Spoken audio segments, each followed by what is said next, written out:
Following program contains language and subject matter that you may consider unsuitable for children. Parental discretion is advised. Greetings, Earthling. His Highness the Jackal. I'm going to pass the reins to Mr. Jackal, the new king of radio. I think Jackal's Latino. I'm not sure, but he'll give it to you good. The Jackal.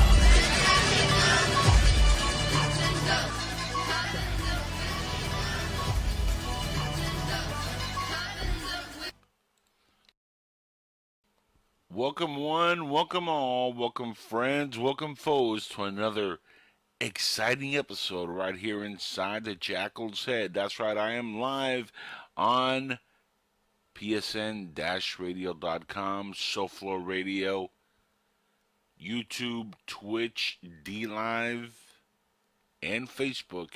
That's right, we're everywhere, folks, and I want to welcome everybody on this very interesting evening. December 20th, 2020. Folks, it's almost the Christmas time of year. Well, it is the Christmas time of year, but it's almost Christmas itself. We're only a few days away. And I hope everybody's enjoying their time with family and enjoying the holidays leading up to the 25th. A lot has happened in the last few days. I have a couple things I wanted to go over, including a phone call that I made just 24 hours ago almost to the hospital where Tiffanay Dover works at. And I got to speak to a person by the name of Lisa McCloskey. She's the vice president of marketing and communications for the hospital. And I brought this onto YouTube and onto the internet, Rumble, and all the other places because there's been a very nasty rumor going around that she had passed away. Now, if you don't know who she is, she's the first responder nurse that was injected with the Pfizer vaccine. And there was a lot of rumors going around that she had died from this vaccine. And so to get on top of the news, I went ahead and I called the hospital itself, and I spoke again to Lisa, and who was very nice, by the way, and she explained to me the situation of what happened, and no, she's not dead. Tiffanay Dover is alive and well, and she had a reaction. It's something that happens. Actually, when I saw the video and I did a little research, which a lot of people don't like to do these days, is just go on by whatever third-party website stuff they read nowadays. But I did my own research. I called the hospital, and I saw that, I talked to them, and I saw that it was all just an online hoax. It's just a rumor. At least this is the official word. Okay, we don't know anything, and a lot of folks who have dropped comments on YouTube already have made good points that we have to really get Tiffanay to either come forward with a picture of herself holding maybe a newspaper or something along those lines. That would definitely help the narrative of that she's okay. Now, if she doesn't do that, well, then that feeds a different narrative, now doesn't it? It feeds conspiracies and all kinds of different things, which might be possible. I mean, we never know. We really don't know what's happening with Tiffanay until we see her. Now, she's not a public figure, so that's a thing that really concerns me, because she is a nurse. I don't think she was prepared for the cameras, and I think that's what kind of happened to her, where she wasn't really ready for the media attention per se. Remember, not everybody is built to do what we do here on podcast or videocast or whatever. Not everybody is into being public figures. Not everybody wants the scrutiny or the attention that comes with being on the internet or just being known to begin with. So that might have triggered what happened to her. That at least that's the condition that she has. It's not uncommon. That's the crazy part. It's Vosogol syncope. I'm probably butchering it, but it's vasovagal syncope. Okay, that's the name of her condition according to Lisa. And Vasovagal Synecope is, again, common to more than 200,000 cases per year in the U.S. So let's get on top of that. It's not uncommon. Over 200,000 people suffer from this. Symptoms are pale skin, lightheadedness, tunnel vision, nausea, feeling warm, cold, clammy sweat, and yawning, blurred vision, and yes, fainting does happen as well. And by the way, this can be triggered, and this is due to standing for long periods of time in a very hot room, sight of blood, or facing other stimuli that provokes fear or surprise. Now, think about it. That's, I think, what happened to her. She was, she's a nurse, so she's used to seeing blood. So I don't think the sight of blood did it to her, but probably the fact that she just got, injected, and her adrenaline was pumping. She's surrounded by cameras. She got a little bit lightheaded. Next thing you know, she fainted. These things again are common. These things happen, so it's something to fear. But again, you cannot let the cure be worse than the disease, right? And I was really scared that a lot of people would be scared to maybe give this vaccination a try if it is a real vaccination that could help, because of something like that. It could just be a bad PR nightmare or something like that. So we have to take everything with a grain of salt. But I do agree that the best way for her to prove that she's alive and well, it's easily get on video, say you're okay, and show everybody that you're alive and well. Maybe if you don't want to go on video, get a newspaper with a date on it, even though that can be photoshopped. So good luck there. But I mean, a quick video saying that you're alive, I think would suffice, and I think you'll make the people very, very happy. Because nobody wants to see Tiffany hurt or in any way. We wish her the best. And again, Lisa McCloskey, the Vice President of Marketing and Communication for the Chattanooga Hospital, was very, very nice. And I believe her. I have no reason not to believe her. I know the conspiracy buffs are like, oh, come on, Angel, Jackal, come on. You're gonna believe that they're gonna tell you the truth. I mean, I've already seen the comments and stuff, and yeah, there's probably some truth to that. That maybe some people would lie in situations like this. I mean, conspiracies sometimes are real, sometimes they're not. I mean, how often have we not seen where somebody in a situation like hers, for example, goes through something like that, and the worst moment of your life happens in front of the camera, and it's just one of those situations that you don't expect, you don't prepare for. It just kind of happens, and I think that's really what happened here with this young lady. But again, our best wishes are to her. I hope that she's okay. I do want to play the audio. Because I think it's very important that people get to hear for themselves what it is that I spoke to with in regards with Lisa. So I'm going to look it up real quick here, and I'm going to go ahead and play it in a few seconds.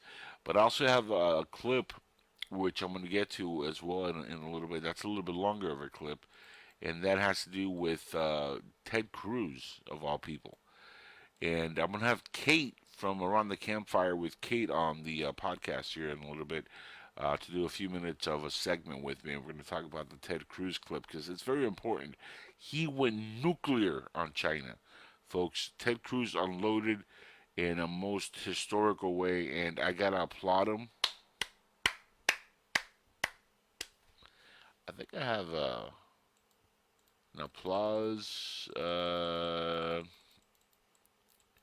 Yep, I do have an applause song against.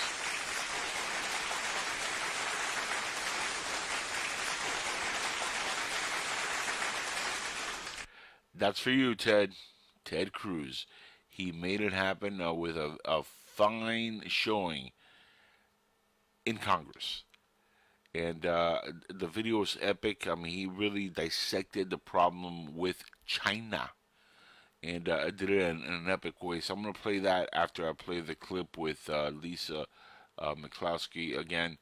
the vice president of marketing and communication at the Chattanooga Hospital that treated a lot of patients already for COVID-19. And so far, everything has gone smoothly. They had one PR nightmare, Nurse Tiffanay Dover. You know, she passed out. Thankfully, again, from the reports, she's fine. She's with family. You know, she's just trying to get away from all the the pressure of the media, who is just lighting her Facebook on fire since the fainting happened. I mean, I can only imagine being in her position. So let me play that clip of the audio phone call, and then I'm going to go ahead and play the video clip of Ted Cruz. This is an audio phone call with Lisa, so unfortunately I don't have a video representation, but you can hear very clear what exactly took place here. And again, this was spontaneous. I didn't plan this out. I read the news and I was like, I gotta get on top of this, and posted it on YouTube about maybe 23, 24 hours ago, and it's got like 3,000 hits already. So it's doing very well, thankfully. You know, that's going to help the algorithms or whatever that stuff is called. But here it is. Here's the clip. And I'm going to mute myself so I don't speak over myself. Speaking over myself. But anyway, check this out. Hello, this is Lisa. Good afternoon. I'm calling on behalf of my network. Hello. I was trying to find out information on Tiffanay Dover. Is this the Chattanooga hospital that she works at? Yes, it is. Yes, I'm sorry to bother you. I'm calling from PSN TV News. My name's Angel Espino. I'm the owner. Okay. I was just calling to inquire about Miss Dover's condition. Tiffany Dover. Right. Sure. I'm not sure if you're aware or if you are or not, but there's an online rumor going around that she had passed away. And Oh, yeah. just wanted to make sure that we debunk the rumor before it spreads and goes too viral. Yeah, there's a fake report out there that she died, and she did not die. She's alive and well, and she's with her family. So, but she's a little overwhelmed, as you might imagine, the social media frenzy and the number of people who found her on her social pages and have hounded her is really been challenging for her. She's obviously not used to that type of scrutiny. So she is just asking for privacy for her and her family. But she's alive and well. She's not having any side effects. I spoke to her, and she just said her arm was sore the day after, but that was it. So. Yeah, that was the reports that came out that it was just an incident that she had from a prior condition. I hate to pronounce the name of it because it's really difficult for me to pronounce it. It's syncope, vosago, syncope, something like that's pronounced. A vagal response is what it is. It's a correct. Vagal, an overactive vagal response. So anytime she said, if she stubs her toe, she can pass out. It's a condition that just causes a hypersensitivity to any type of pain stimuli. So that's what happened. And also, she, of course, has never stood in front of cameras like that. And she was called up unexpectedly. We didn't schedule her to speak. She was asked, kind of pulled from the back when somebody said we need a nurse. And I think the nerves of seeing all the cameras, and she hadn't eaten all day. She had worked 14 hours. So I just think it was a combination of all those and then her condition. But she's fine. She's doing fine. You know, it's funny you say that because that's exactly kind of what I reported, that I feared that's what happened. That it was just nerves, that it was a reaction to the actual event, not the drug itself. Right. Which it's typical. I suffer from lupus, and I have fear of blood myself, so I've fainted before at the sight of blood.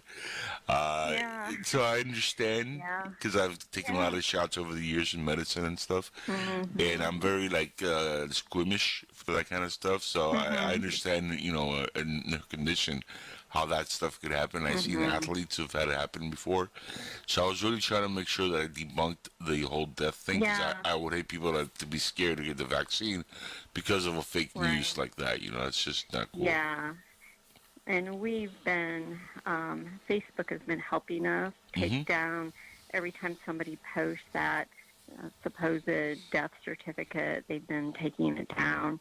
And they also, their fact checker called me, and they've been trying to debunk it and put a screen over anytime somebody posts it. So, but that seems to play into people's conspiracy theories. They think it's a big, conspiracy that we're hiding something. But we Yeah. vaccinated today. Yeah, we vaccinated 250 employees today. There are no issues whatsoever. We're doing that every day for the next 4 days, and then we start again with our next shipment. So it's going really well. Oh, I'm very happy to hear that, and thank you so much for your time. I do appreciate it. I know You're you folks welcome. are very busy, Okay. and Thank it you. was All lovely right. speaking to you and getting your information. If you don't mind, could I pass it along to my listeners and watchers so I make sure that we debunk Yeah. this? Yeah, absolutely. Please do. We Thank can you so use it. much. Thank you so much. And once again, what's your position at the hospital so people know it's legit? I'm the vice president of marketing and communications. Excellent. And what's your name again, dear? So I'll make sure I have all permission ready. It's Lisa McCluskey, MCCLUSKEY.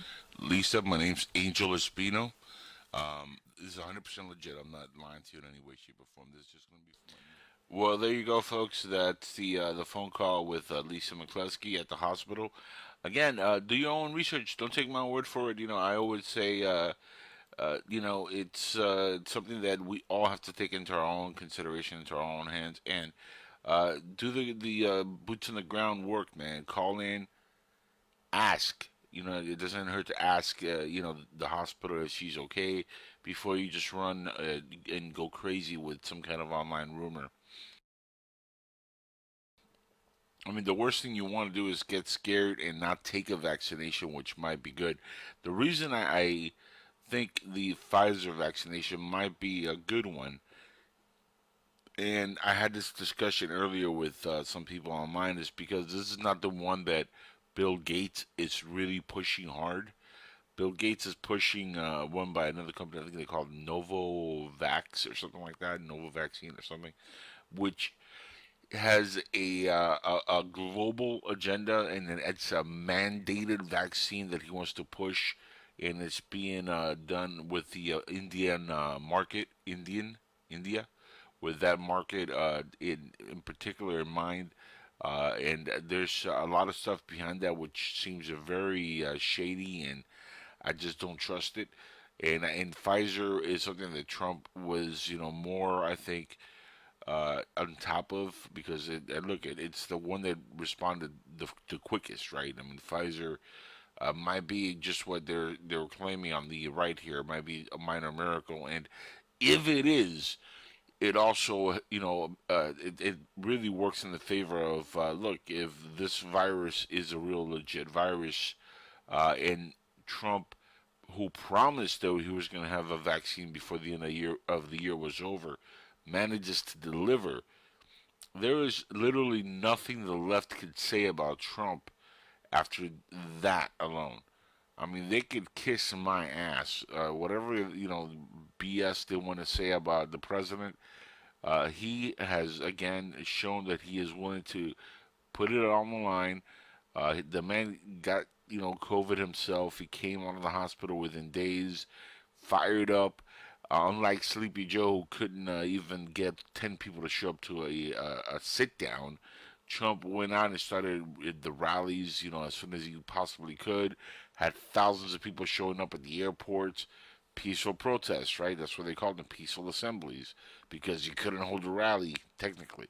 So the amount of people that love this president far outreaches the so-called hater brigade of Trump, and that's very evident, folks. I mean, I'm not making this stuff up. That's very, very clear by the 74 million legit voters who got up and went and voted for the president.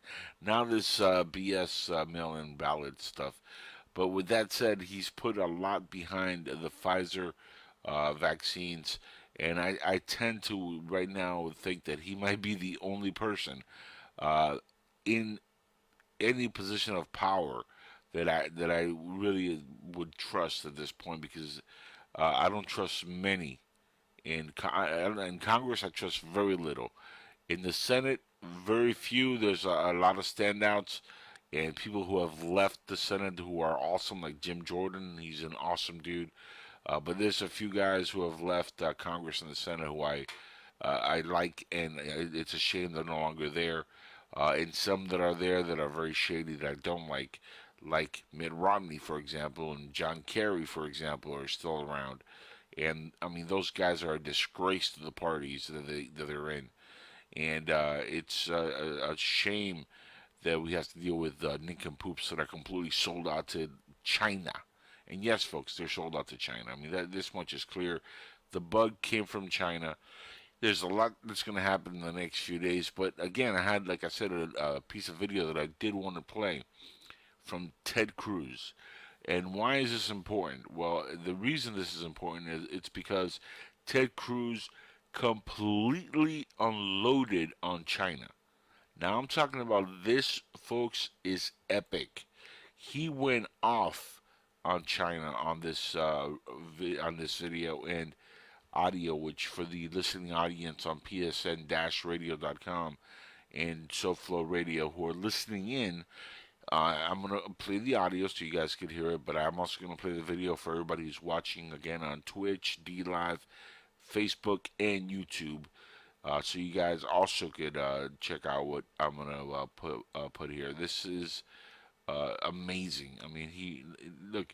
China for years has been completely stealing from us. I mean, that is not a joke. They've been stealing our intellectual properties for many years. We have done very little because we're scared. You know, we've been scared to do nothing, basically. We've been scared into becoming basically a sissified nation of men. I mean, I saw videos this summer which left me scratching the bald head that I'm scratching right now, which was people that were being approached in the streets and they're being told to kneel, okay, and say Antifa or Black Lives Matter or whatever.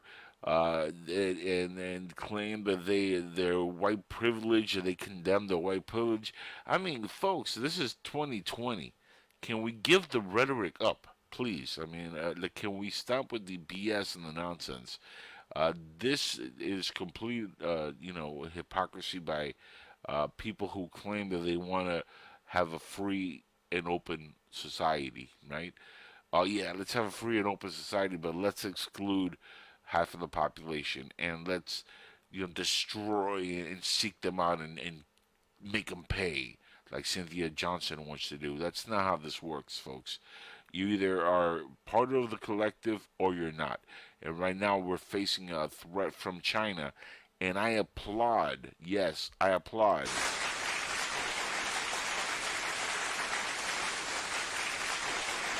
Applaud that man. I rise today to join my colleagues in discussing the single greatest geopolitical threat facing the United States for the next century, and that is the rise of communist China. We are right now months into a deadly global pandemic that has sickened over 14 million people worldwide and has taken the lives of over 600,000 people. And why are we in the midst of a global pandemic?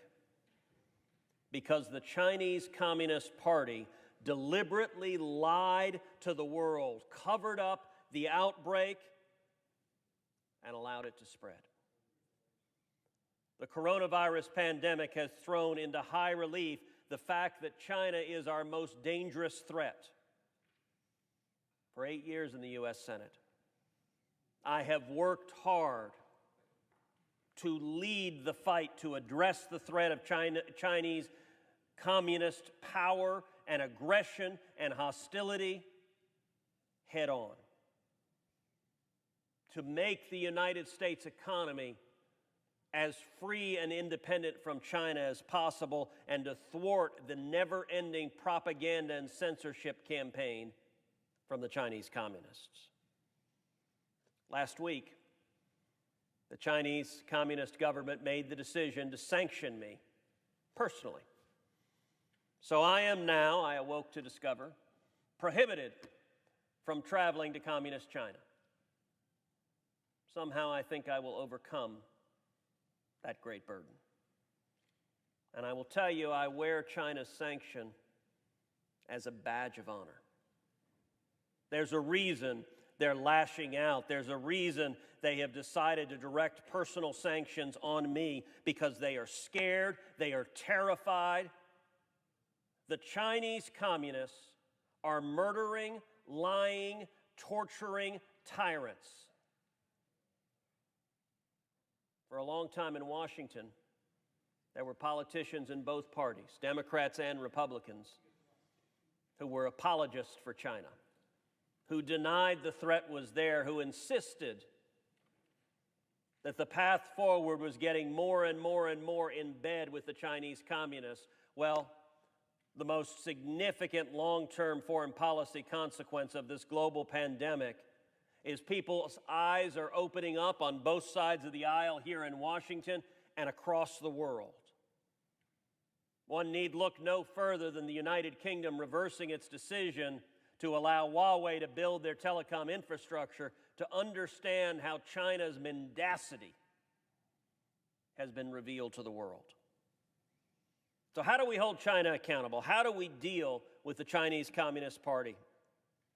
First of all, we should sanction Chinese officials involved in the ongoing suppression of medical experts, of journalists, and political dissidents, all of whom have been disappeared by the Chinese tyrants. I've introduced legislation to do just that. And over the past several years, I've introduced roughly a dozen separate pieces of legislation, all focused on different aspects of addressing the China threat. Another aspect is Chinese propaganda that is reflected here in the United States.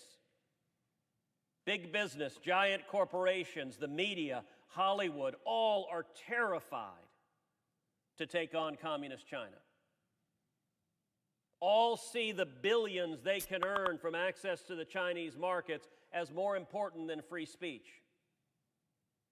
With respect to Hollywood, sadly, too many movie producers here in the United States have been perfectly content to allow the Chinese communists to censor American movies.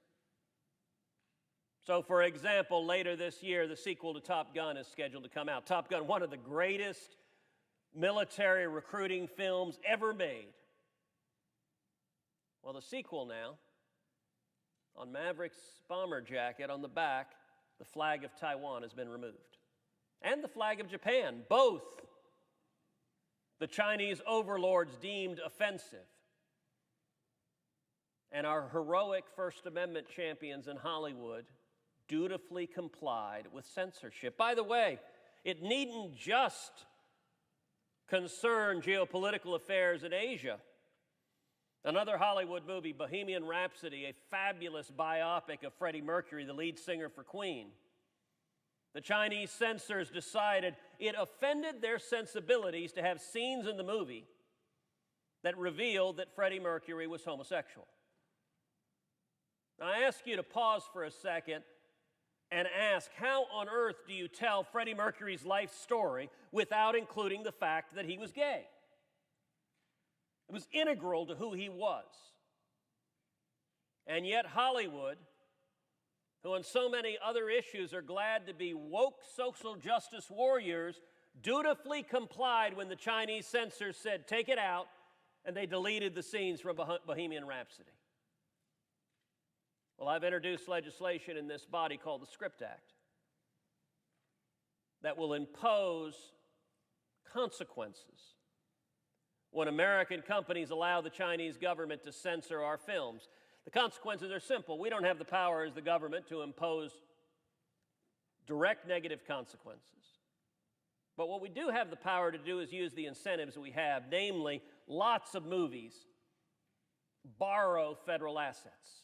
You go watch a movie and you see a plane or a ship or a tank. You go watch a movie that's on the border and you see DHS assets. All sorts of federal agencies allow movies to use equipment that is the property of the federal government.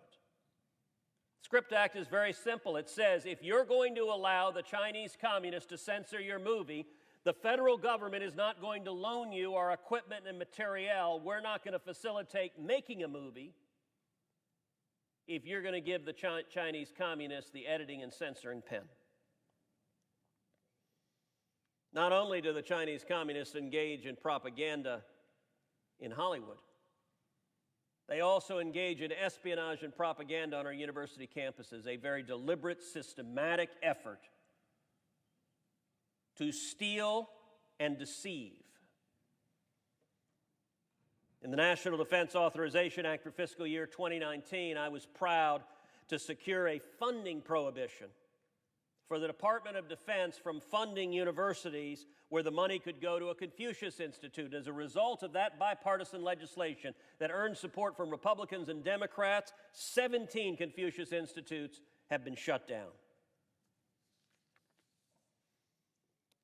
When it comes to our supply chain, we have seen in recent months the incredible foolishness of allowing the American supply chain to be dependent on China. Medical equipment, pharmaceuticals, PPE. In the midst of this pandemic, one Chinese government state-controlled newspaper explicitly threatened to cut off life-saving pharmaceuticals to the United States of America as a tool of economic warfare. Well, Mr. President, if they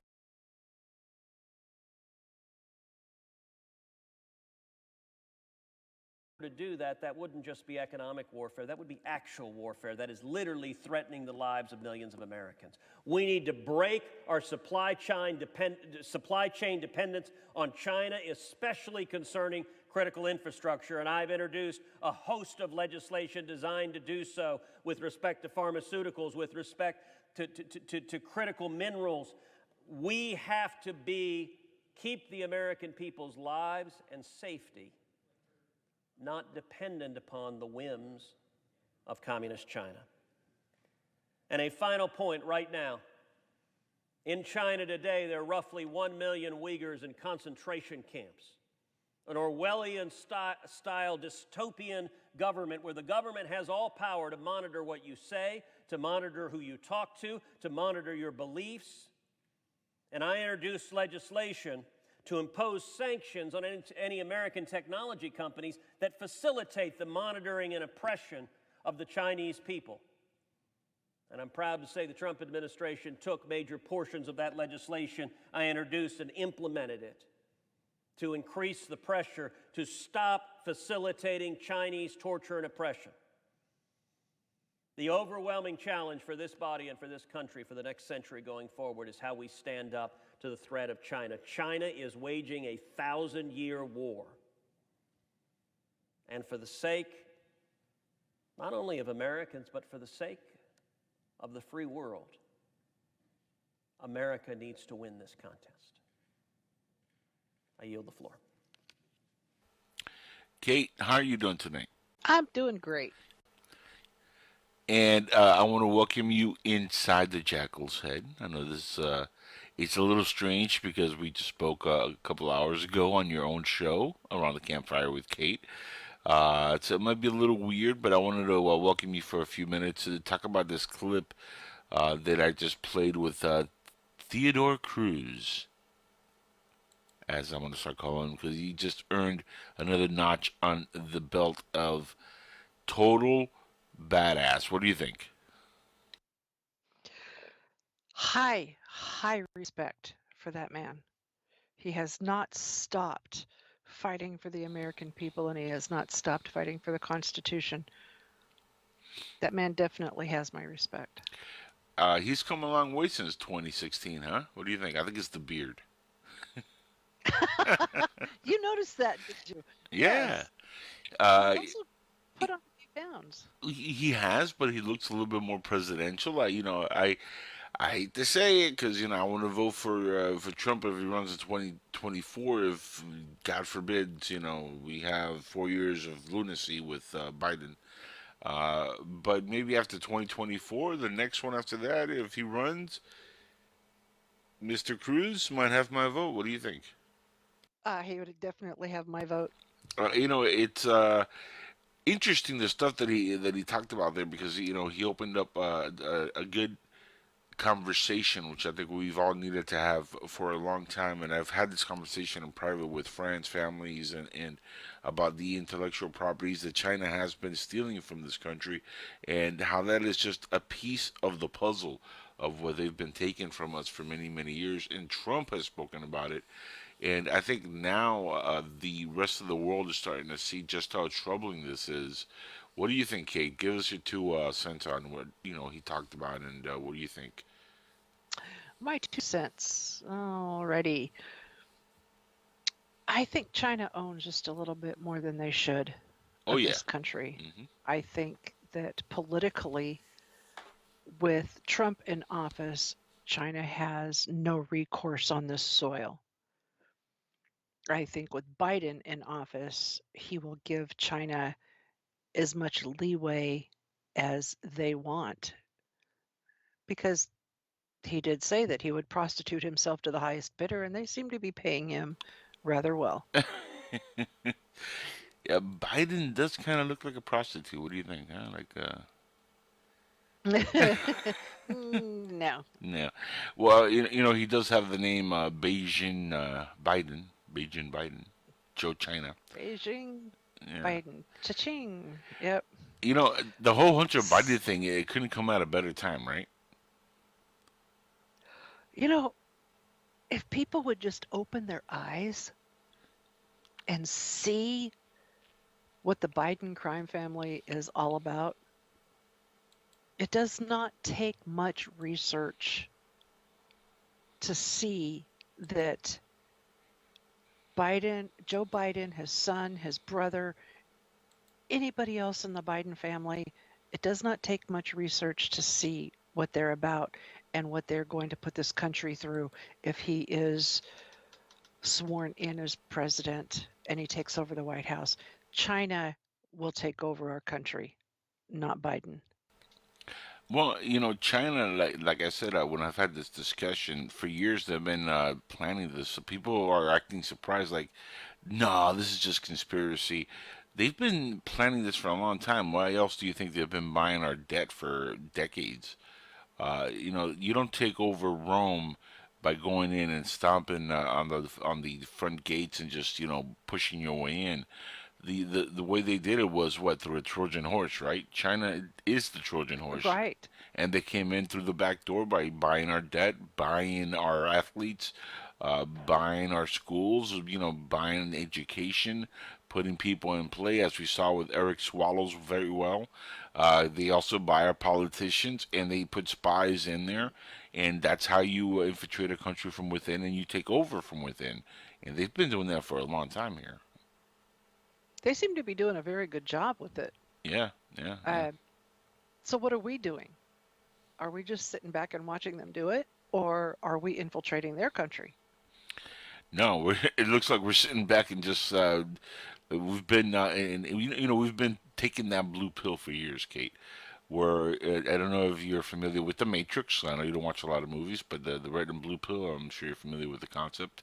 I do like the Matrix. Okay, Yes. cool, cool, cool. I know in your career, movies have been kind of the least of the time you spent watching, but hopefully we can fix that in the future. There's a lot of good movies that you've missed, but in the Matrix, as you remember, there's the blue and the red pill. We've all known about the red pill and all the people that do the red pill stuff on the internet now because they all want to be more woke than the woke crowd. But if the left, ironically are the blue color, and they've taken that blue pill for years, and now I think even some of them are starting to like figure it out because look at the amount of people that are leaving like California and New York for red states. What's that It's about, about time. right? It's about time. There are a lot of people who are no longer sheep walking. For a long Yep. time, there's been Yep. so many people that were sheeple. Right now, I believe that the sheeple are the up and coming generations, and the older people the ones who were Democrats for the longest time, because they were raised Democrats, so they voted Democrat, they were sheepwalking. They are no longer sheepwalking. They are starting to become awake. And, just like you said, people are leaving California, people are leaving New York, people are leaving Chicago. They are leaving the blue states and going to red states so they can actually start living again. Yeah, yeah. Did you hear about the petition they're doing in California now to try to get rid of Governor Newsom? I I heard that news go. I heard that. I did. I heard that. I mean, talk about a perfect way to end the year if they can pull that off. That's a great Christmas gift for the Californians because he's been a nightmare and a disaster. And I wanted to also report this because a lot of people are not talking about this, but he just bought the domain for Governor Newsom. He really should have bought Newscum, but he bought Newsom for President or something like that .com. What? Yeah, so it looks like he's gearing up to run for president maybe in 2024. I think it's Newsom for President 2024.com, something along those lines. I got to look it up, but there's a report that he just bought the domain and they were building a website, so he might put his hat in the ring for 2024. At the same time, the people in California are trying to kick this scumbag out of California because he's just that. He's been a disaster for that state. Isn't he Nancy Pelosi's nephew? I don't know. He might be. I mean, I had heard that somewhere, but I had not vetted that. But I was pretty sure that he is related to her closely somehow, and I thought he was her nephew, which explains a great deal. They're both in California. They're both scumbags. Hey, and they're both sold to China, and I think they both love ice cream too. Chocolate, might be. I don't know if they're related to Biden or not, but that would be. No, they both love chocolate. I think, like. Oh, chocolate! Yes. I thought you said they were related to Biden. No. I don't know about that, but. No, they're sold out to I China. like chocolate too, but that doesn't mean I like China. No, but there's a whole joke with Nancy Pelosi and chocolate ice cream. I don't know if you're. Oh, the chocolate ice cream, Yeah. the ice cream stuff. Yeah, Yes. okay. I gotcha. Remember 24,000? Who has $24,000 worth of ice cream? Really? Like, Good Lord, I'm Right? surprised she's not 500 pounds. I mean, how much Rocky Road do you possibly need, Nancy Pelosi? Hey, watch it. Rocky Road's my favorite. Watch it. I mean, honestly, it's ridiculous. I do like the fact that she's kind of gotten a little bit of negative attention over the last year, which has been fabulous to watch. Like the salon gate that happened to her for opening her big mouth after she already put her foot in her mouth. And then she got a huge backlash from that. People were taking like dumps in front of her house, which is fabulous to watch. Because she deserves it. You know, she's another one who deserves to be pooped on. And She seems to be almost as senile as Biden. maybe slightly more because Think so? I think so. I mean, sometimes when she speaks, I honestly think that she's pissed drunk, but I don't think that's the case. I think she's just losing her mind. Or both. Oh, could be a little bit of both, but I don't think she's been drinking. I think she's just nuts, and the way she does. It's not that she slurs her words because a lot of people do that, but she loses like concentration very easily. She just goes on tangents. She does something that Biden also does, by the way, when she feels that somebody's asking her something that she doesn't want to answer, she attacks the reporter or the person Exactly. and gets into like a confrontation, like. Really, like, okay, if you're gonna do that when they've been polite to you, that's because you just don't want to answer a question. And it's not like people say, "Well, Trump does that." No, but the difference is when they ask Trump something that he gets mad at, they're being dicks about it. Like they're asking him in a very Right. messed up way. They're attacking Trump. Like Biden's been asked politely, like, "Hey, How's Hunter? How dare you ask about my son? That's malarkey. And he just fights with people like, what? And like, I said hi. You know, like, I remember a voter in one of the states where he actually had like maybe more than 12 people show up. And they asked something of him, and he called the person a pony-faced dog liar or something. I'm like, what? Oh, yeah, I watched that video. I It saddens me to see that and hear that people actually call Biden one of the smartest people on the planet. He doesn't even admit to that. I mean, remember he's been trying to run for president 3 times, and the reason he failed 3 times was because the truth came out about him that he was very dumb. In fact, he had bragged in the 80s about finishing top of the class in his college. Turned out he was actually bottom of the list. He barely passed. He was a dum dum. His teachers all came on and said, "Yeah, this guy was an idiot." Actually, he was. We only passed him because he paid us. Yeah, pretty much. And Trump had a brilliant thing. He said, you know, even in prime time, he wasn't exactly that sharp. So imagine now when he's 80. You know, like. And so, how did he get more votes than Trump? The president who has gotten more votes than any other president ever in history.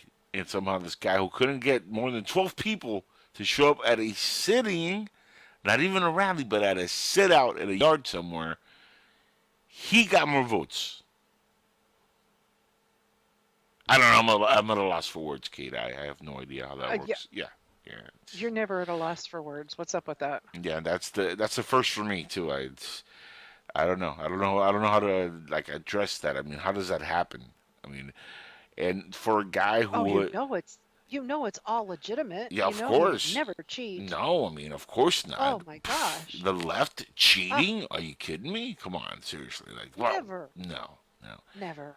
Oh, that would just break my little heart. I mean, I would be in tears if I found out that they were cheating, like with the machines or like, mail-in ballots. Oh my God. Well, you know, those machines have a mind of their own, because nobody would actually cheat.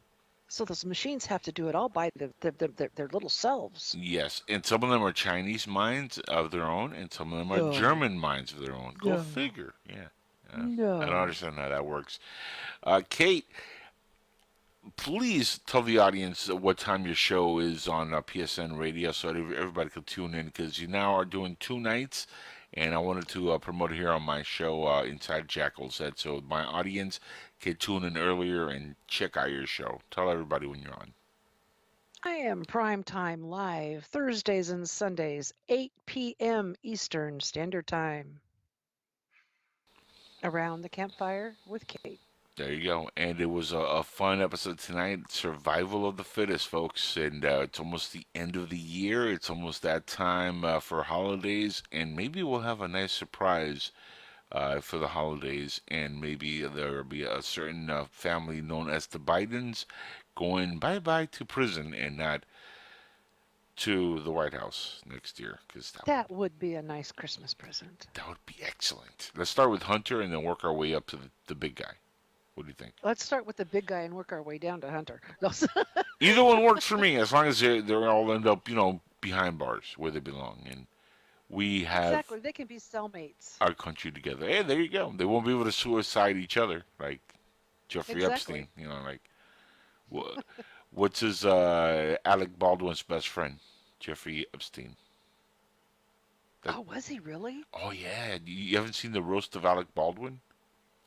Oh, my gosh, no. Adam Carolla went up there, and he actually said, "What do you miss more, Alec? The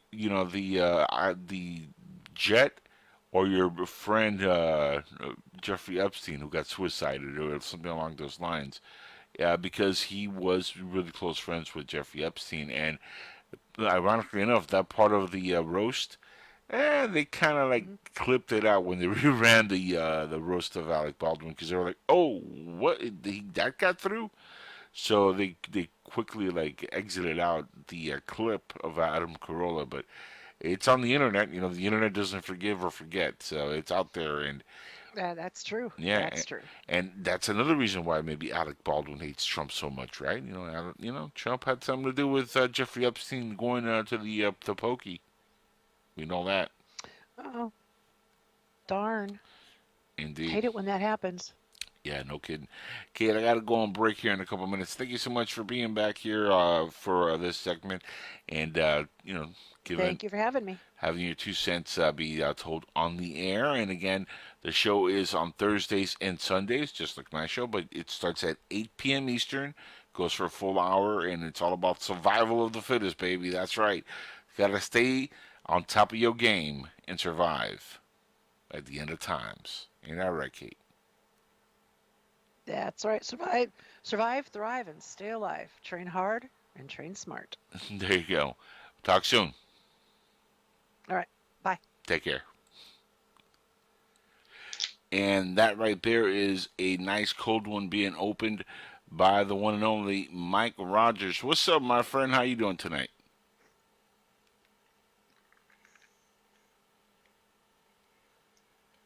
All right, I'm here. How's it going, brother? How you doing tonight? Pretty good. How are you doing? Oh, I'm happy that you're doing good. That brings a smile to my face. Well, I'm sad to hear that you may not be doing so good. Well, health-wise, it's very shaky at the moment, and financial-wise, very shaky, very, very shaky at the moment. But, it's that special time of year where we're all supposed to smile, right? Yeah.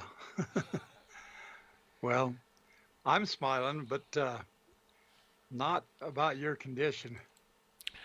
No, I know that. I appreciate that. Now, let's forget about my condition because my condition is, Right. I could go on for that for hours. And I don't want to depress anybody, but Right. You bet. what are you drinking on? Because I heard you open something that sounded lovely. What are you drinking? It was just a Coke. Oh, Diet Coke, actually. really? I thought it was a little more exotic, like maybe a 7-Up.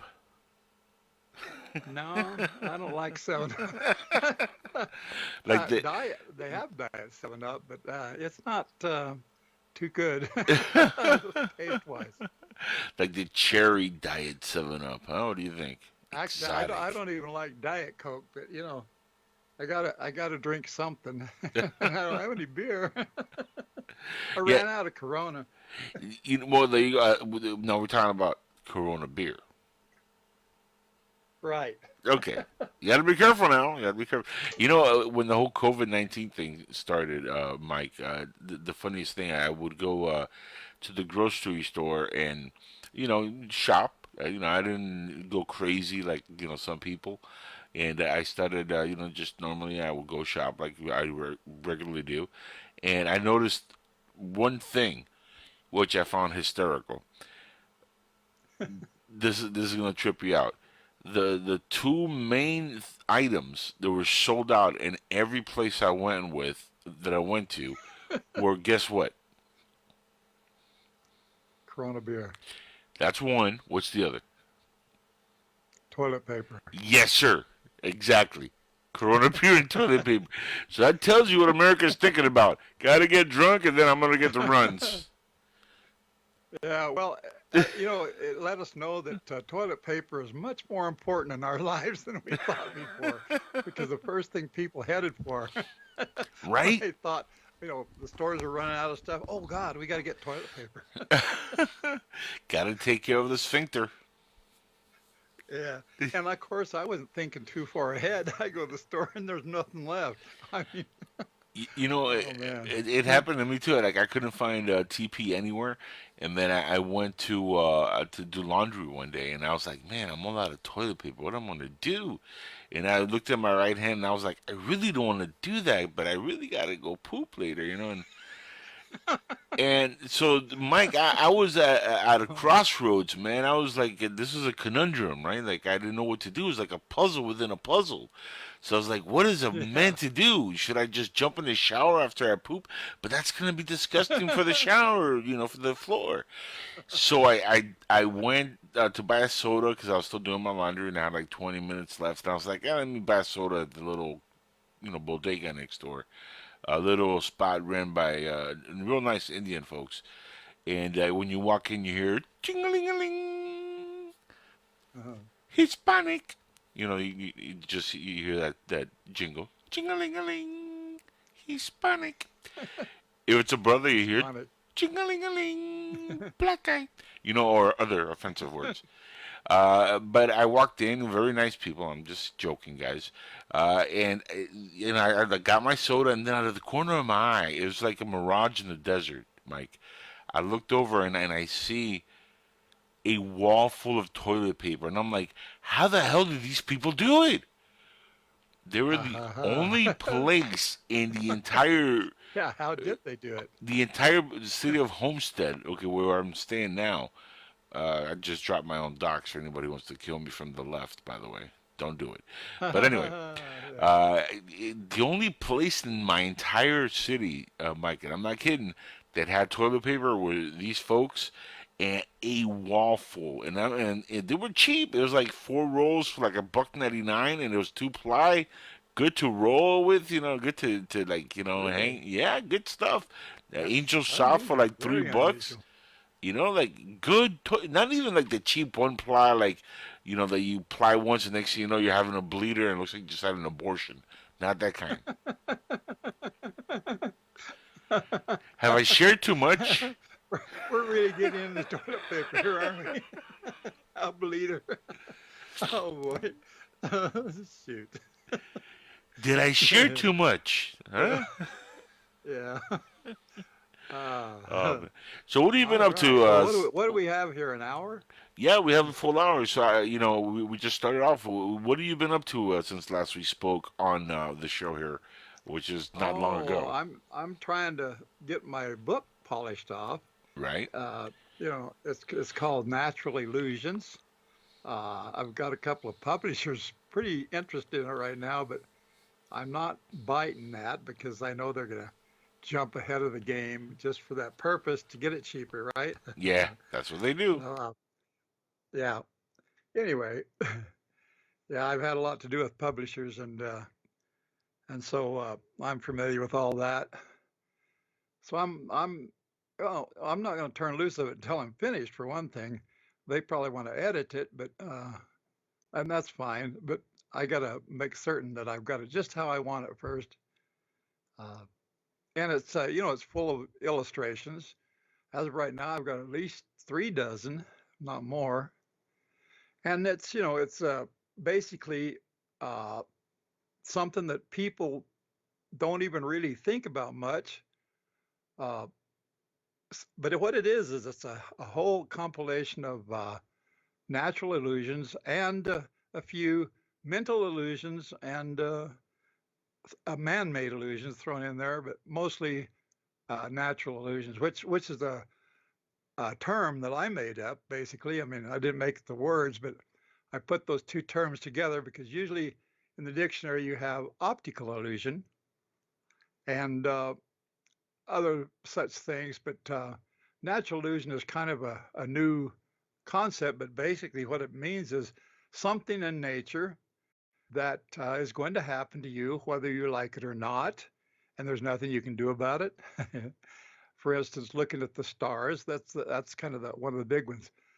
When you look up at the sky at night and you see the stars and you see billions of stars, yeah, the sky is full of stars.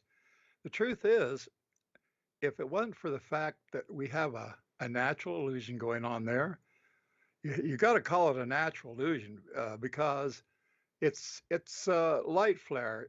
Every star in the sky packs a real wallop when it comes to electromagnetic energy coming off that star, and it produces an awful lot of light, visible light, as well as everything else in the spectrum, of course. But we see it because light flare actually amounts to over 3,000 times, about 3,220 something times the size. It would create the look of the star will be that much larger than it really is. And in other words, if the star could still be the same size, whatever size it is, and still be shiny, but not have the light flare, our skies would be jet black. Right. We couldn't see a thing. Yeah, yeah. And we would have never have known that stars were out there. Mm-hmm. So that's one pretty big illusion. Yeah, yeah. And that's what I'm talking about. Because, see, there's nothing you can do about that. You're going to see the stars, and it gives us all kinds of illusions otherwise concerning the stars. Many illusions, actually. There's a whole bunch. Oh, I remember, when I was a kid and, we knew less about astronomy than we know now. Everybody would say, yeah, the stars is nothing but, different suns. That's all there are, a bunch of different suns out there in the universe. Now we know that's not the case. A lot of them are planets that are close enough that the light still hits us. Some are galaxies that are, far away, but the light emits so far that we can still see them. Some are stars themselves from other, solar systems that are kind of visible. So there's a whole spectrum, but we're coming up to a time now, and with the way the illusions work, the internet and technology is making it a whole lot more interesting because anybody can kind of create now with Photoshop. But you've been doing this before Photoshop was like hip to the illusion. Oh, heavens, yeah. Yeah. Yeah. Yeah, I developed the ability to create photographs. Well, I started out by painting them, but of course now on computer I can do it actually in some ways easier, in some ways not so easy. But and I do it on Paint. I don't use any of these Photoshop programs or any of those other. Yeah. Art, you're old school. When we say old school, you're old school. You used like Microsoft Paint, right? Like, so you used to use that. That's right. Yeah, Paint. It's and most people think of Paint as like an etch-a-sketch. You know? Yeah. But I use it to paint photographs with. I mean, even better than I used to paint them with. On canvas.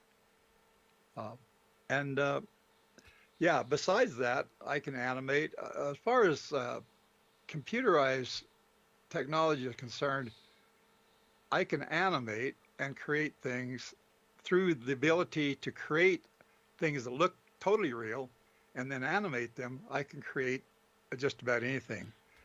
So in other words, you can't trust anything you see, either in picture form or video form or sound form. Anything can be manipulated. Oh yeah, Anything. yeah.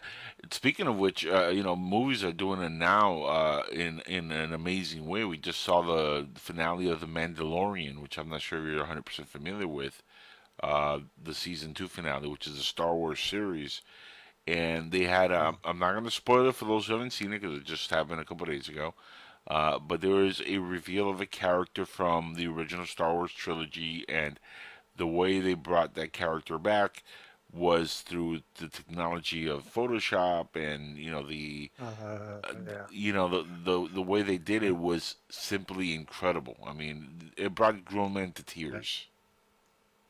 Well, years ago, when I was out in the woods logging and had a crew, always had a crew. Yeah.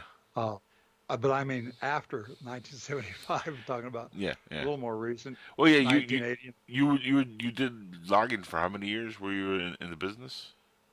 Oh well, the last logging I did was I had joined a crew. It wasn't my own crew, and it was up on the Kaibab. It was for Kaibab Forest Products, that company, up on the north above the north rim of the Grand Canyon. And I did that for 2 years, made tremendous money because I was very good at it. And, it was somewhere between $300 and $500 a day. Whoa. And it was basically a short day. There was a lot of rules. You had to follow all kinds of rules. And you got paid by how good you did, more than anything. So I did really good. Anyway, during this time, wherever it was, I would tell people, people around me, whether they're my crew or otherwise, I'd tell them, one day, I says, I already know a lot about digital. In fact, it was before digital actually came out. And I said, one of these days, we're going to be able to not only use digital, of course, I had to explain digital first of all, but we will not only be able to use it, normally, but one day we will have the ability to bring back somebody that has long since died, somebody that is very special. Everybody knows them, like John Wayne or somebody, and it'll look just like John Wayne. It'll sound just like John Wayne. It'll move just like John Wayne, but it'll be completely computer generated. And they wouldn't believe me. Yeah. They'd not believe me. And nowadays, even now, they think, well, it's coming here. True. Yeah, it's happening. Yep. And it's not brand new technology. We saw it in the Star Wars Rogue One. They had it a few years ago in 2014, 2015, around there. So it's a few years old now. Now they have a channel on YouTube called Deep Fakes. Have you seen this, Mike? No, as a matter of fact, I don't even. I could have TV. I deliberately don't have it because I don't like commercials and I don't like commercialization and all that. So I miss quite a bit of that stuff. No, this is on the internet. I have a very large. Yeah, I have a very large movie library, and I get a lot of those TV shows and stuff when they come out on video, CD or whatever. DVD, yeah. Yeah, DVD, Blu-ray. Yeah. No, but deepfakes is not on TV. It's on YouTube, which is on the internet, and it's a channel that they put on the internet, which what they do is they get actors. Some of them have passed away, some of them are still alive, and they take their faces and they supplement them into the body of another actor in a scene in a movie. So, for example, they would have like Sylvester Stallone's face on Macaulay Culkin's body in the movie Home Alone. And the way they do it is seamless. I haven't seen that. Now, what did you call that again? They're called deep fakes. Deep fake, like F-A-K-E-S? Like a fake, yeah. Like, are you fake or you? Yeah. Like deep fakes, yeah. Yeah, okay, yeah. I thought you were saying deep space. No, deep fakes. But the way they do it is seamless almost. I mean, it's and it's cheap too. It's not like an expensive technology they're using. The guys who are behind the project, or at least the face of the project, kind of. One of them, his name is Jamie Acosta, who's a very good impressionist, and he does a bang up version of Han Solo. Which is really funny, but he looks identical to Robin Williams also, but he can still pull off Han Solo somehow. I don't know how that works because they look nothing alike, but he does a good job impersonating both. And he also does on the deep fake, and he does that by, remember, those two impersonations are without the deep fake. Okay, this is just the way he looks. Now, when he does deep fake, he does the character of actually George Lucas, but with a huge head. Bigger than his body, and it's absolutely hysterical. But you're right. The technology is here. I got to see that now. Now you really enticed me. I've got to see it. Are there commercials on it? No. It's short clips. Just they're very good. Yeah, they're like 10-minute videos, 5-minute videos. Stuff like that. Very funny stuff. I mean, they're actually. It's funny because they use their technology for the last episode of Mandalorian, instead of working with some company with CGI, which is going to cost them millions of dollars. They're like, these guys could do it for like a couple $100. Yeah, you save the money. Technology can be done that way. It's just that when you get into a corporation and the idea is to make money, then it costs money. I mean, you're going to pay for it. Yeah. By the way, for the people listening in case you've been living under a rock for the last 45 years or 7 years now, we're talking to Michael Rogers. She's a very, very famous illusionist, as you're listening to right now, and illusionist not just in his mind, but in the world of Earth. I'm not an illusionist. I explain illusions. Well, you're an illusionist, my friend, because if you can explain them, just because I can do that stuff, I don't do it. I mean, I explain illusions. So that was the reason. That was the whole purpose of my show, which I used to have on KGRA We're gonna get called to The that. Realist. We're gonna get to that. People thought, a lot of people thinking, oh, a realist, huh? You believe in all this UFO stuff? We're gonna get to that. All this stuff is real. It's all realistic. No, no, No, that the wasn't it. reason I say that because not only are you somebody who explains illusions, but that makes you kind of an illusionist. But I was going to get to the audience that you're Mike Rogers. That's right, the Mike Rogers who was present at the night that Travis Walton was taken. And yes, the realist from the old show at KGRA, like you were talking about here. And what happened? You're not doing that show anymore. I heard you're moving on to other things. No, no, I'm not. And for a while, I was going to go with the United, the UK Paranormal Network, but they're even more hokey than HRA. It's not that I'm against it, okay? I realize people have a choice, they have free will and all that, but Right. I just, I've been a realist all my life, and so when that happened to me in 1975, it was a jaw dropper for me, uh, and of course we went on tour and stuff, and I became very familiar with these people who have had breakfast on the backside of the moon with the Venetians just last week and stuff like that. And I just got so sick of that. I couldn't believe that people would act that way. And I know they do, and I'm sure there's a lot of people listening to this right now are going, "What? What?" Don't you love when some of these folks come on and it's all about them sometimes, and they're like, "Well, nobody else had an experience but me. I'm the only one that could have ever had an experience with any kind of Right. being. I am the star Yeah. child, star seed. I am the chosen one. Aliens chose me, not you. I'm the prophet. I'm sorry." Yeah.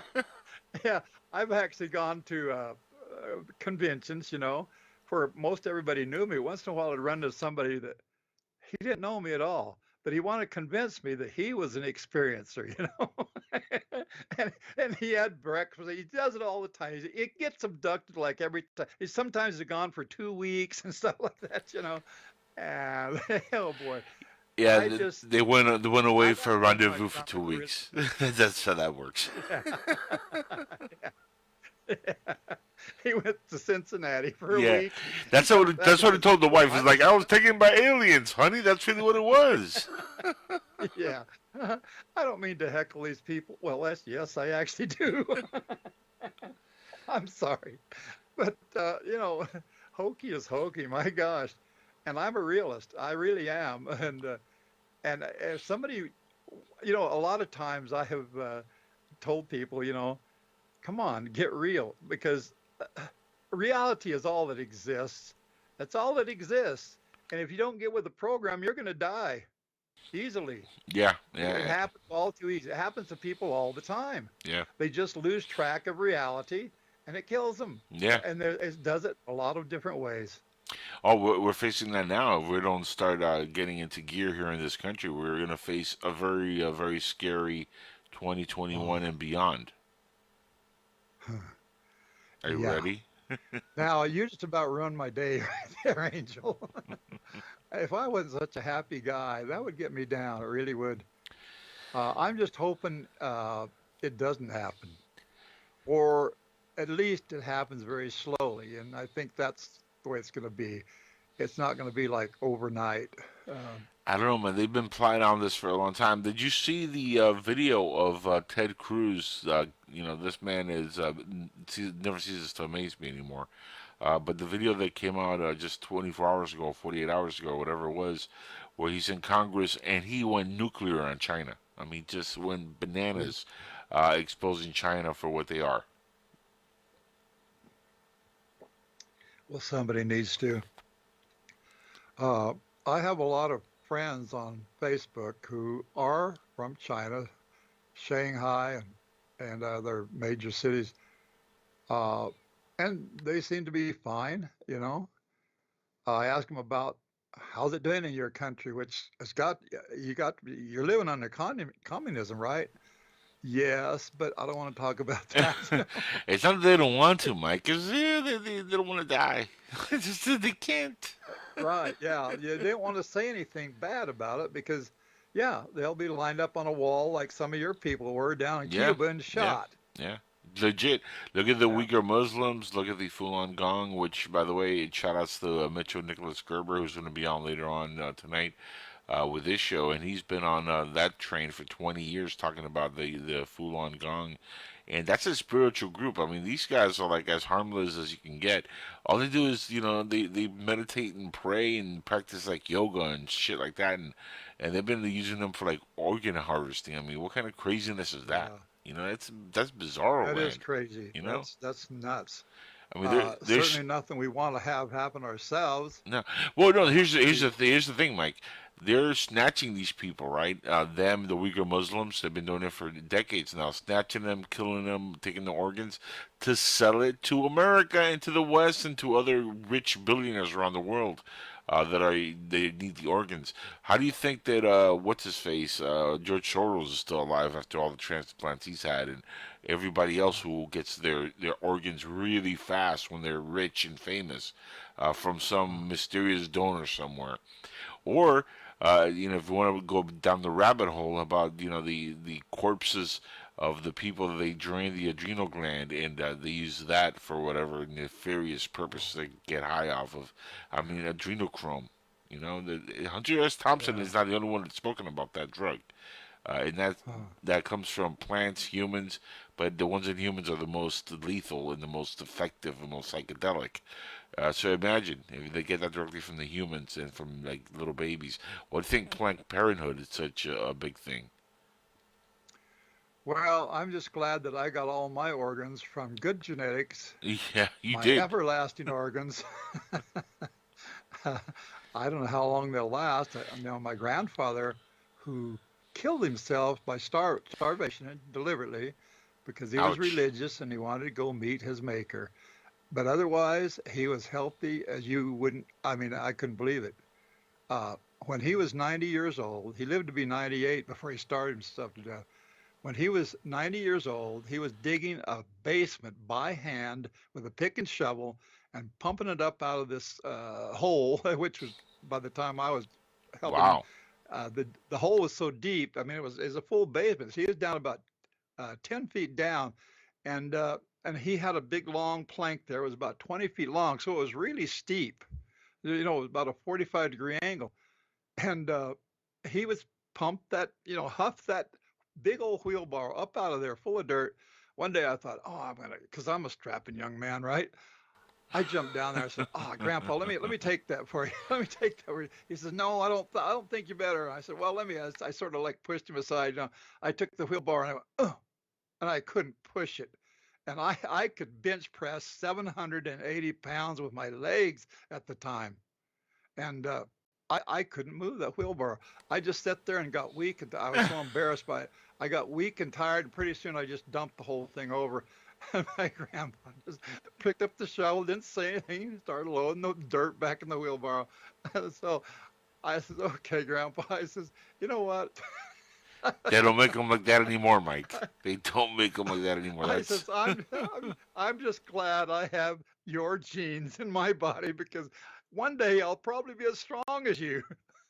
Maybe I'll have to be 90 first, but yeah, that's a true story. well. Now you're strong Oh, and you're a happy individual. oh yeah, I'm happy. I don't have a care in the world except for impending communism. Yeah, well, that's Shoot. just it's a little tiny thing. Yeah, it's small, obstacle. Yeah, yeah, You know, uh-huh. I mean, That's it's just small. the end of the republic as we knew it. The end of capitalism, the end of freedom of speech. Rights to bear Yeah, arms. But you know what's and funny though? shoot. You know what's funny? There's been a big backlash with the appointees that Joe China Biden has been putting to his so-called cabinet. And a lot of the progressives, like AOC and the Fraud Squad and all those clowns, are getting upset because they're like, wait a second, they're not progressive, the people that he's appointing. Did you really think that Joe Biden was such a progressive that he's going to appoint you, AOC, to a position of cabinet? He's not a progressive. He is for big business, for the stock, Wall Street. He Yeah, is sold out to China. He is, he's a whore for the dollar, and that's what he's always been. that's right. And Well, that's not going to that's what change. communism is too. Yeah, A lot of people think, oh, communism, better red than dead. right. Bullshit. Yeah, You know, because there's no such thing as for the people in communism. That's just an ideal that they use to capture you with. Uh, they're all they're nothing but corporate. They're nothing but make money, and it's all for the main body of the people, the main body of the leaders, and that's what it's for. And the people are just trampled on, and you can't say yeah, anything about it, or yeah. they'll line you up and shoot you. Oh yeah, yeah. There's no civil liberties, no civil rights. I mean, I saw some things in China a few years ago, Mike, that just left me, again scratching my bald head, like, oh my goodness, how does this happen? And this is going to trip you out. Listen to this. There was a family. They were out shopping at, I guess it was like one of those little roads in China, where people would go and shop on the side of the roads, as people put their goods to sell. Not like a mall or anything, just outside in the middle of the road somewhere. Right. And it's lined up on both sides with a bunch of little like little spots for items or whatever. And a lady and her kid are shopping in one of the little areas, and she goes in and she starts looking around, buying her food or whatever. And her kid wanders off and gets hit by a truck. Now check this out. This is where it gets really sad. The truck hits the kid. The kid's maybe like 3 or 4 years old. You guys can look this up on YouTube. It's very disturbing. She gets run over by a truck. People are walking around the child, okay? And there's even a guy on a bicycle who rides around the child who just got hit by a truck and keeps going. Nobody's helping the child who just got hit by a truck. A van comes by, runs the kid over. Oh, Nobody is helping. This child was still alive, and now it's been run over by 2 cars. A third car comes over and runs the kid over. Still, people walk right past it like it's none of their business, and they keep going. And what's troubling about that is not just the fact that that happened, okay? It's the reason it happened. Now, do you know why that happened, Mike, in China? You know why that takes no. place? Because there's a rule in China that if you pick up a victim of an accident, or if you help a victim of an accident in any way, shape, or form, and you take them to a hospital, you're liable for the hospital cost. Even if they're not a relative of yours or a friend or family, if you're just helping a stranger. So if somebody would have picked up that child, okay, and taken that child to a hospital, the mother wasn't even paying attention. She was in La La Land. The father was in La La Land. They were like, they didn't even know that the kid was missing. And when the mother noticed, she ran towards the child and she was like, "Oh my God!" And she was panicking and freaking out. After I think no, there was one lady who did, I guess, see what was happening right before the mother got involved, and she pulled the body of the kid away from the street and just like pulled it to the sidewalk and left it there. And then she just walked away, not even to check if she was breathing or anything. Just, okay, this is the carcass. I'm moving it to the side so the cars can keep going. It was very disturbing footage. And the mother comes out, she rushes out, and she looks at the kid, and she's panicking. The child died a few days later, as you can tell from being run over 3 or 4 times. I would have Again, thought that would have killed it there. no, the kid survived for a couple more days until they announced that she passed away in the hospital. Amazingly, she was still breathing after that. But the craziest part of all is the law in China that tells you that if you are involved in saving that life and taking them to the hospital, you are liable for the cost of the hospital, even if it's not your relative. That, folks, is disgusting, and those are the people that want to take over this country. Yeah. Oh, I'll tell you what. If they do, there's going to be no such thing as the American dream anymore. No, no, that's what we're really And facing. I have some people in my family who believe that socialism would just be great. And and when in fact, one of them was my sister and her husband. And I was saying to them, why do you watch CNN? And why are you going to vote for Biden? Because do you know what's really going to happen? And they wouldn't even let me finish. They wouldn't even, they didn't want to hear it. No, it's too many people's brain has been washed. Yes. Like Hillary's Yeah, CNN. computers. Yeah, they've been acid washed. Like Hillary's computers, acid washed. Like her emails. No, it's grotesque, and I fear for the worst. I hope for the best, but next year it's going to be an interesting one. Now, imagine if 2020 was just a warm up for 2021, and we're just warming it up for the real game. Yeah, that's right. I gosh. sense the purge. Is Trump officially out yet? Well, not till January 6th. I mean, they've already named Sleepy Joe as the president-elect technically, but it's not official until January 6th when all the electoral colleges come together and they officially announce it.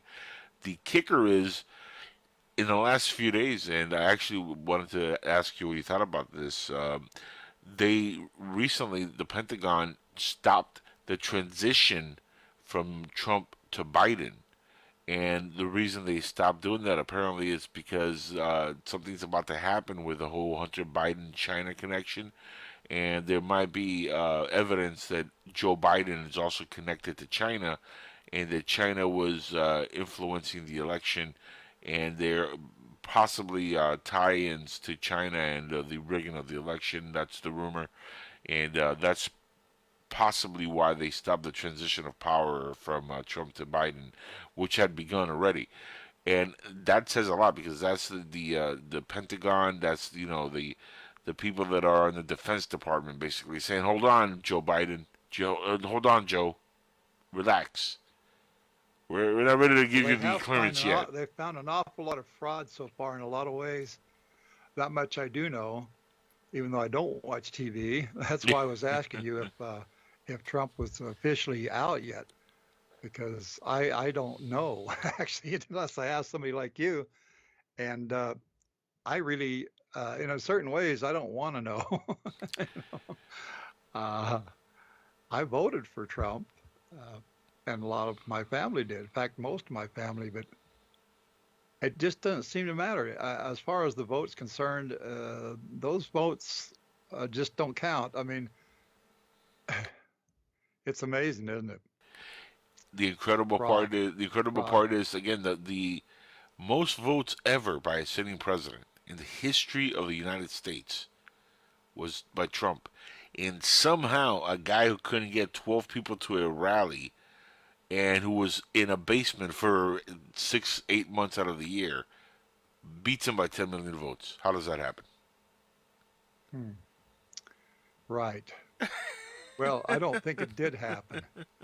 The polls show, the actual real polls. If you do the actual, what do you call it, perspective, basically, so that you're not including the possibility of fraud, Trump wins by a 65% margin. 65%. Yeah. It was. I mean, we all thought it was going to be a landslide, and it looked. I mean, the optics of the whole thing looks like it was a Republican landslide. They took more seats in than they lost in the Congress. They're keeping the Senate now. Of course, Georgia now is up for grabs because of what happened there.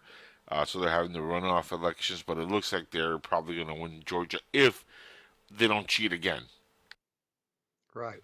That's the big if, because now with what happened, with these machines and with the mail-in ballots, Georgia being in the thick of things, they might just try to say, you know what, let's go 2 for 2. We control the narrative.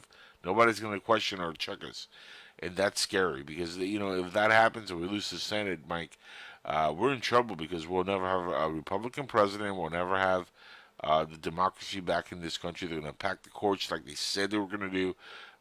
Communism is on the way, baby. They're ready to take over Hollywood and the sports departments. And China wants to control the West. And it seems like that would happen immediately. I don't think it's going to take too long. Yeah, well, maybe because of all this, it won't happen and it won't happen ever.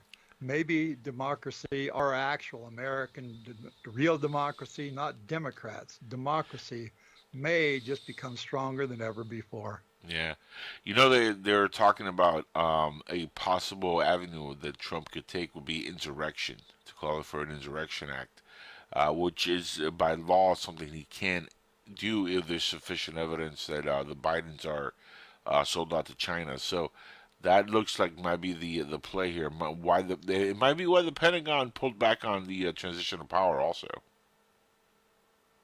Probably is, because I think there's enough evidence of the fraud, Yeah, and a lot of proof of it as well, that they've got to do that at this point.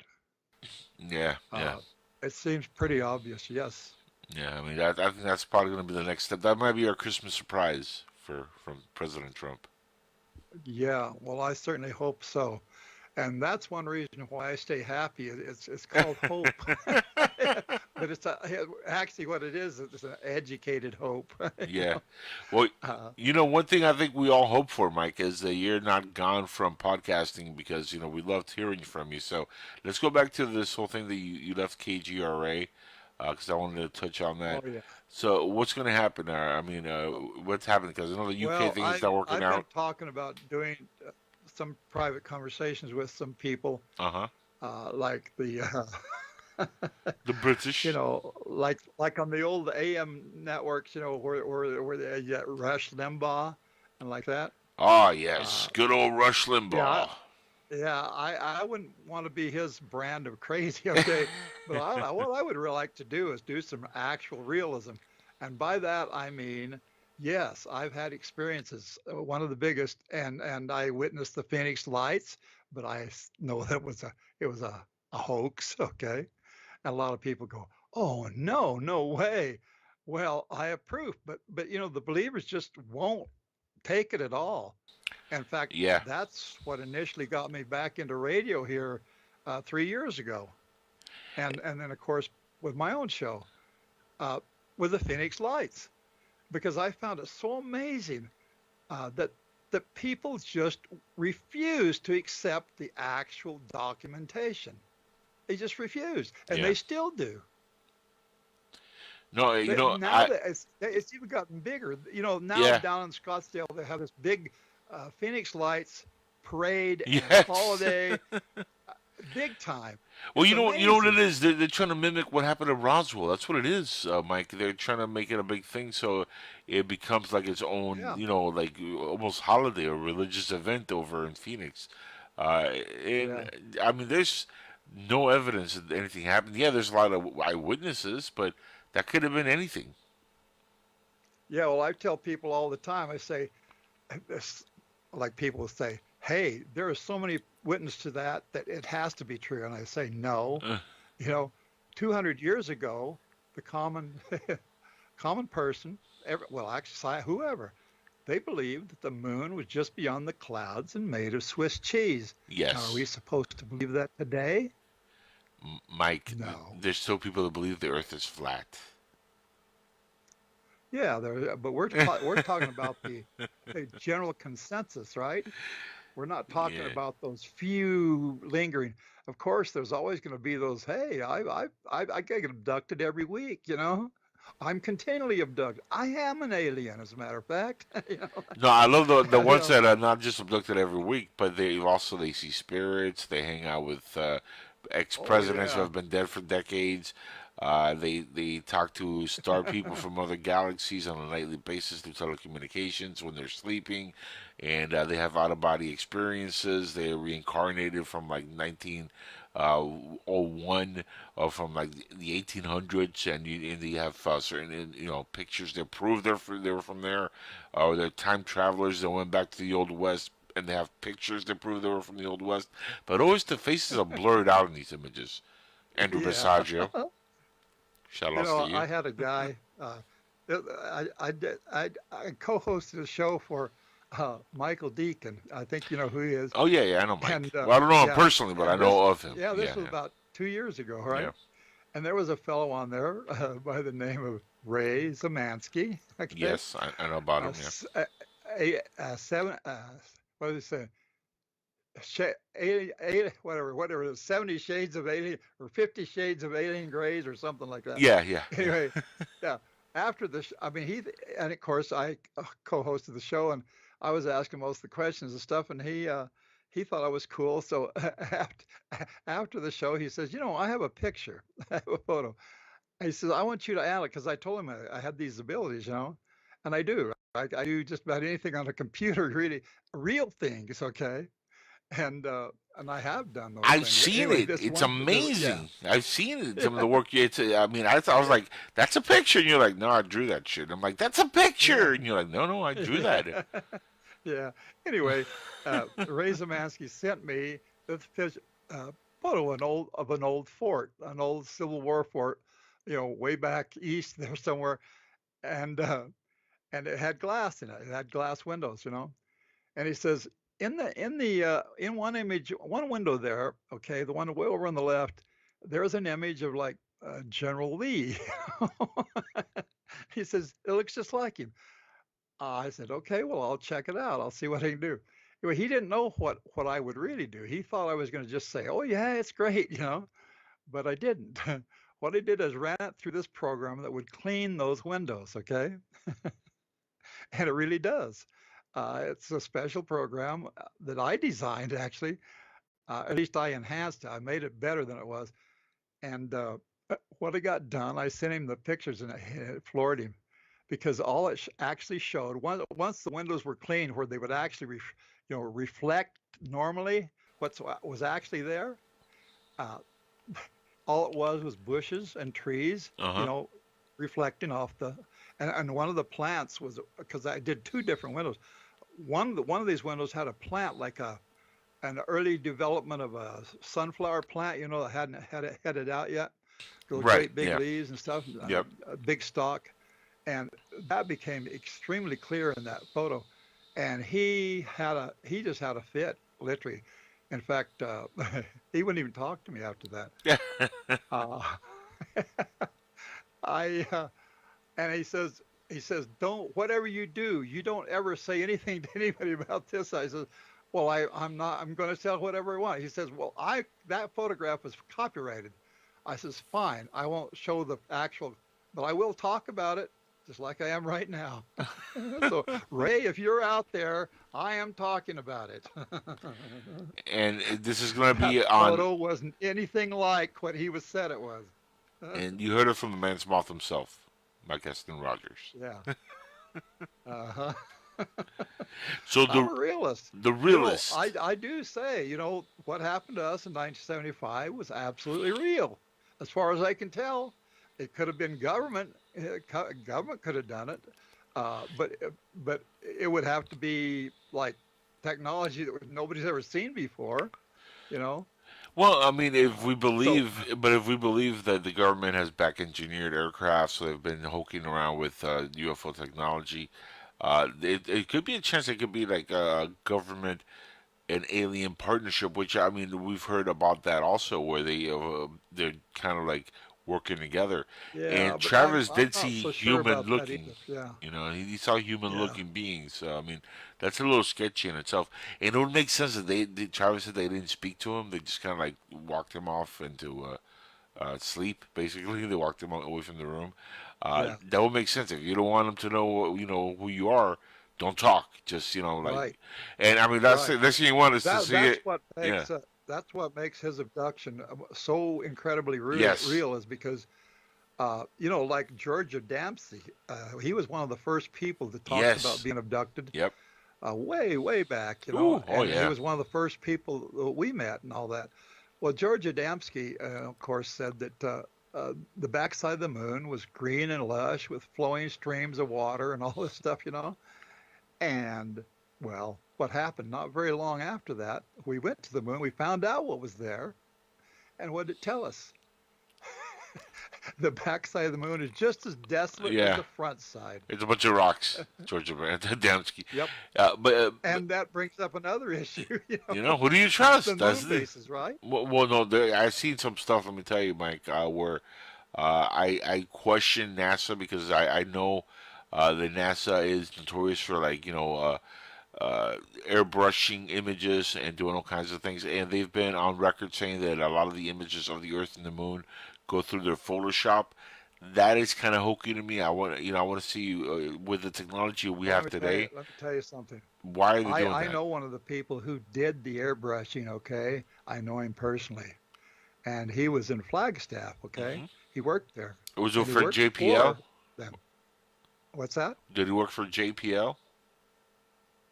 No. Okay. He worked for a company that did the mapping of Mars and all the planets, the ones that we were, actually mapping with orbiters and stuff. Right. Mainly the Moon and Mars, and even Jupiter.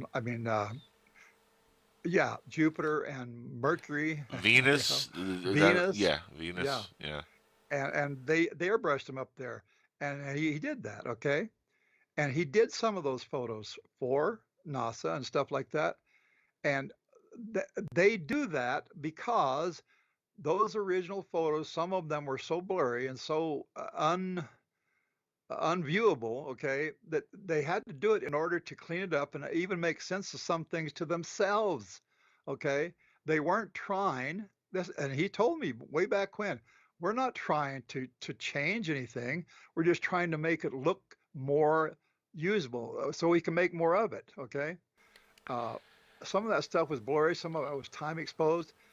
Yeah, well, now we come to my show, okay, where I had these two guys on, Ken Johnston, who claimed there were moon bases on the backside of the moon. To make this story short, because I know we don't have much time here, I had Ken Johnston on my show one time, and of course everything was all. Of course, Ken Johnston also says, "Well, I don't need to. I've already been to Mars. I've already been to Mars," and that kind of floored me.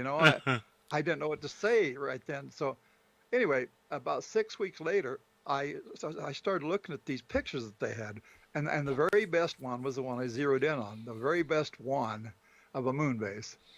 I ran it through my computer. To make a long story short, I ran it through my computer, and it is not a moon base at all. It was a time-lapse photo which stretched out the image, and it was stretched out in strange ways because it was like 8 frames, 8 time-lapse frames, and each frame, it was over a second, so it was like just fractions of a second for each frame, basically. And in between, you'd get the normal look of the moon, the crater that was there. Well, when you collapsed it this way, because you had to look at it real close to find out which was which. So I drew these lines, and I did it 2 ways. One was just to collapse it. The other was to collapse it in stages. Well, when I collapsed it in stages, the moon base completely disappeared, and all it was just a crater with normal rubble and rocks and whatnot, and even the sides of the crater did not collapse, just the moon base part. Both times, both ways. That's what happened to the face on Mars, and a lot of people, when they saw the follow-up image years and years later, they're like, "Yeah, it looks like a pile of sand." Yeah, what happened? They blew it up? No, man, it was just an illusion. The thing of it is, aliens are actually real. Okay? Yes. I can tell you that right now. They are real, for absolute certain. But there's not all that many of them that are real. All the stuff people claim is not real. Yeah. Most all of it is somebody's imagination, somebody's hoax, self-delusion, whatever, or deliberate hoax. Yeah. No, I believe that, and look, I think there's a lot of aliens. I just don't think they all are able to come here. The distance we're talking about are amazing, and if we're talking about aliens that are technologically technologically advanced enough to be able to come here from like Alpha Centauri or another galaxy. There might be hundreds of thousands of those aliens in those galaxies and lives that are advanced, but for them to be able to travel here, it's very rare that they'll have that ability. Plus, out of all the planets, why would this be the one they come to when there might be other planets that are in better condition, better shape, and maybe less wars for stupid things? I come up with a whole lot of jokes about that sort of thing, like, these dimensions and whatnot. I say, okay, close your eyes, click your heels together 3 times. Yes, I'm doing that right now. I got heels on. Click, click, click. And then, okay, bring the ends of your forehead together until they touch the ends.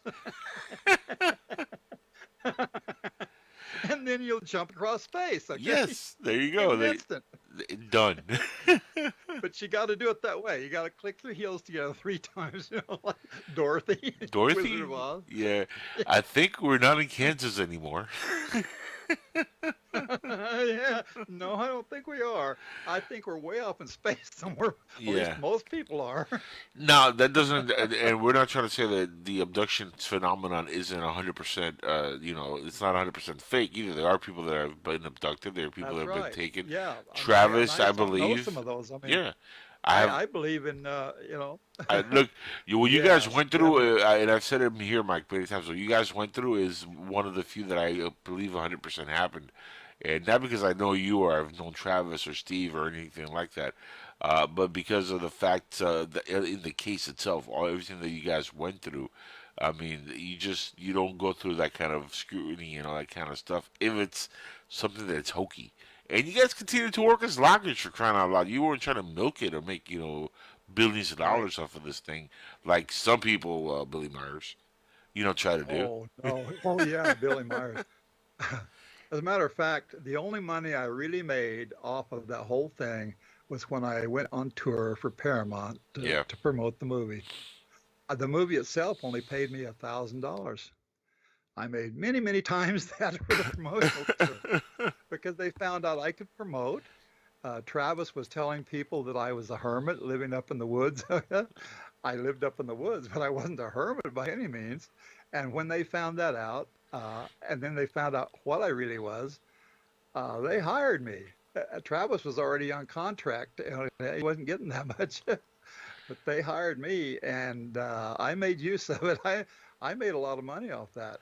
But that was the first real money I made from it. I want to ask you that this last time I had John, but I didn't get to. Were you offered a part in the movie? 'Cause I know Travis was in a movie briefly, but did you get offered a role or a cameo, walk in or anything? No, because Travis kept all that from me. When that was being filmed up there, he didn't want me entering his limelight. He has never wanted me in his limelight, as a matter of fact. Even to this very day, I did a minor speaking thing. There was only like 40 people there up in Pine Top, Arizona. And this was about, a year ago, I think. And Travis wasn't even a member of Mensa. No, he's not a member of Mensa either. Yeah, no. Move on. Okay. He wasn't a member of MUFON. And he was, he wasn't even supposed to be there. Well, I was already into my talk, okay? And all of a sudden, he opens the door, and he's all sweaty and panty and everything. He says, damn, I couldn't find the place. No kidding. David Loomis, who was at the time was the president of the White Mountain chapter of MUFON, he was amazed by that because Travis went right over and sat down right next to me. And I looked over David, and we both knew what was going on. Travis doesn't want me to get in his limelight. It's just that simple. That's weird, man. That's sad. The way it was up in Oregon too. Yeah, I mean, years earlier, of course, making the movie, he didn't want me to be there, and he did everything he could to keep me from it. And I say that now because that's just the truth of it. And a lot of people, I haven't even been in a position to say anything before, Yeah. And I haven't even said a whole lot of it on my show because I knew people didn't like it. But here now with you, you seem to be okay with it. And well, I'm like I'm a realist, man. I'm all about uncensoring, the truth right. and people say what they gotta say. In order to know what's going on with the world right now in politics, you have to be a realist. Yeah. You have to be a stark realist. Yeah, and don't get me wrong, I love Travis. I have no beef with him. I've interviewed him a couple of times, and he's always been a gentleman to me. So I'm not getting in the way between you guys. He's always a gentleman. Yeah. He's even a gentleman to me. But he doesn't want me in his limelight. Well, he's a star. He's the one that got taken for the ride. Yeah, well. He Yeah. deserves a little bit of it. And you're a realist, man. You're paid. You're in love. Again, congratulations, by the way. I know that you have Yeah. a new love in your life, and that's always beautiful. Some of us don't Yeah. get that, like me, but you I'm do. 73 and she's 50 years younger than me. She's here right now. I'm 42 cleaning and her I can't closet even out. hit a 35-year-old. What are you doing right that I'm doing wrong, Mike? What's going on here?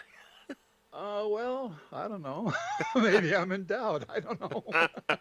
I think it's mostly my ability to laugh at everything, because that's just the way I am all the time. Uh, I'm also a very moral person. I won't do anything with anybody unless I'm at least in love with them, for heaven's sakes. I don't believe in these one-night stands. No, you know what I do love about you, though, Mike, and we're short on time. We have another show coming up later, but I wanted to leave off with this. Since I have met you and we've spoken for a few months now, we've become friends.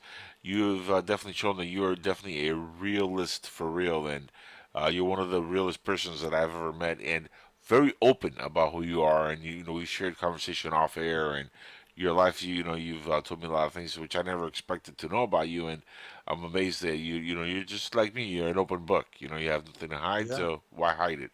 But I mean, like I said earlier, I hope that we don't lose you on broadcast. I hope you do stay and do podcasting because your voice is awesome, and we need more great laughter from you on the airways.